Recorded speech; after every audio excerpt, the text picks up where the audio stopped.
All right, folks, I and others believe Social Security is going bankrupt. So, is a higher retirement age, going to 70 years, really the best answer? Let's talk. Here to debate is former Congresswoman Barbara Kennelly, president of the National Committee to Preserve Social Security and Medicare.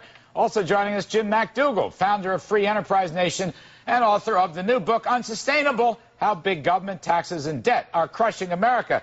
Barbara Kennelly, it is wonderful to see you again. Thank you for helping us. What's your quick take on raising the age to 70? That's in the air in Washington. First of all, Social Security is not going bankrupt. That's been said. It's been said over and over again, and a lot of people will maybe believe it. But Social Security is not going bankrupt. Social Security has had a surplus for a number of decades. Raising the retirement age, I just hope we have an honest debate and look at the ramifications of raising the age, because there's a lot of things that go along with it. And by the way, I'm thrilled about Jack Lew. He was in, I believe, Tip O'Neill's office when we did the last big reform of Social Security. No, I hope he remembers Tip. Jack Lew is a good man, by the way. Yeah. I'm going to look at that as a plus. Mr. McDougall, Jim McDougall, let me talk to you for a second. All right, Barbara Kennelly is an expert, former House member, and I've known her for a long time. She's very diligent. But we're going to run out in 2 decades. That's the estimate, and one never knows whether it's going to be too fast. Give me your quick take. Is a 70-year-old retirement age the right way to go? This is a very emotional issue. We're getting emails from viewers and so forth. Some absolutely hate this idea. Where do you come out on it? It's not the right way to go right now for several reasons. You agree with Barbara?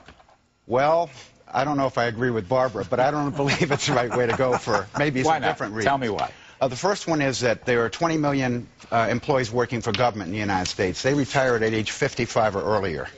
We need to move them to 65 before we start moving you and me to age 70.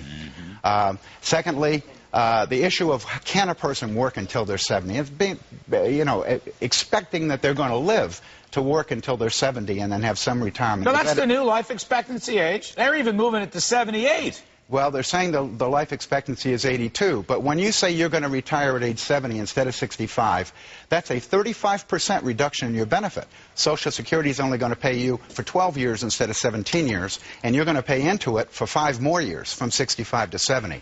It's a huge, huge reduction in benefits. All right, so Barbara, let me bring you back in. If everybody is, look, Speaker Pelosi has talked about it. Talked about what? 70 years old. Steny Hoyer has talked about it. These are people on your side of the aisle. Steny Hoyer has talked about it. All right, if this is such a lousy idea, why is there all the academics and the think tanks in Washington are talking about it? I'm not taking a position. I'm just trying to get you to tell me why is everybody talking about it? Well, let me tell you something. The academics and think tank people probably can work to 70 or 74.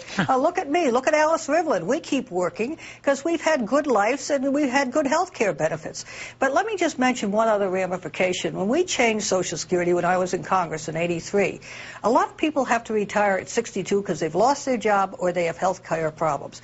We had to cut then from Social Security from 20% to 30% for the early retirement. If we do this at 70, the cut will probably be about 43%. Do you know that's a poverty wage? Let's remember how modest Social Security benefits are. All right, so it's a cutback. Jim, let me ask you this. What about another option? Personal accounts. As an option, not a mandate. That would stop the lockbox problem from leaking. In other words, it's my money, I paid it in, and I can hold on to it in a personal account. I can invest in stocks, I can invest in bonds, I can invest in government-guaranteed bank deposits if I want to, but I'll have the money. Uncle Sam won't, so Uncle Sam spends it willy-nilly. What do you think about the personal account option? Should definitely do that. When Social Security was invented in 1935, they didn't have computers. They couldn't keep track of how much you actually had in your account. They can do that today. There's no question that you should have some authority to invest your own portion of your money and to keep the government's hands off it. You know, in 1983, as was talked about there, when we decided to increase FICA so that we could pre-fund Social Security for baby boomers that are going to start retiring in 2011, we pre-funded. That is, we overcharged $2.5 trillion to the people working in the last 25 years. So what happened to that money? Where's that $2.5 trillion? I want it back. They went out and spent it, didn't they? Spent it. See, Barbara Kennelly, that's why I like the idea of personal accounts, because that is the ultimate lockbox. You know that. Otherwise, we're going to pay more money into this darn thing, and it's just going to be squandered like it always is. Listen, we had that debate in 2005. Our president traveled around. He had 60 visits in 60 cities, and every time he had another visit, more people said, we don't want privatization. Social Security is just a basis for your retirement. You have to have savings and other things.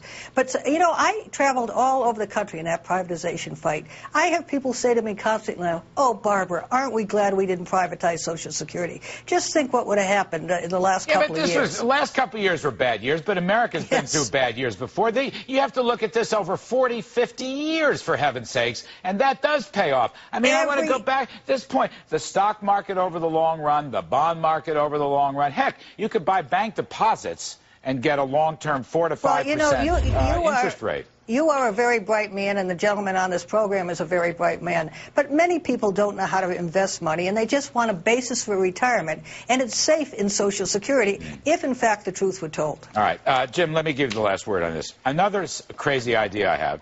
Why don't we lower tax rate? Why don't we flatten tax rates and go to true tax reform? Why don't we limit government spending and therefore grow the economy at 3 to 3.5% a year for the next 100 years, and that will take care of Social Security? What's wrong with the growth solution?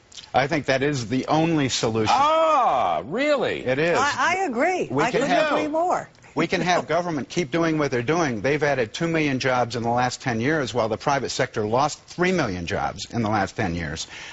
They can keep that trend up, and we'll all be trying to live off our $800 a month of Social Security. But if they turn the private sector loose, as I suggest in my book, Unsustainable, we won't have the problems we're talking about. See, that's the thing, Barbara Kennelly. Unleash the private enterprise economy. Keep the tax obstacles down, keep the regulatory obstacles down, keep the spending down, and we won't have to worry. We'll grow enough and Social Security take care of itself. No, honor those dollars that people have taken out of their paycheck week after week after week. Honor those dollars, and it'll be there. Let me tell you, I promise you. All right, we're going to have to do more on this. Barbara Kennelly, former Congresswoman from Hartford, Connecticut. It's a great pleasure to see you. Jim McDougall from St. Pete, Florida. Pleasure to see you.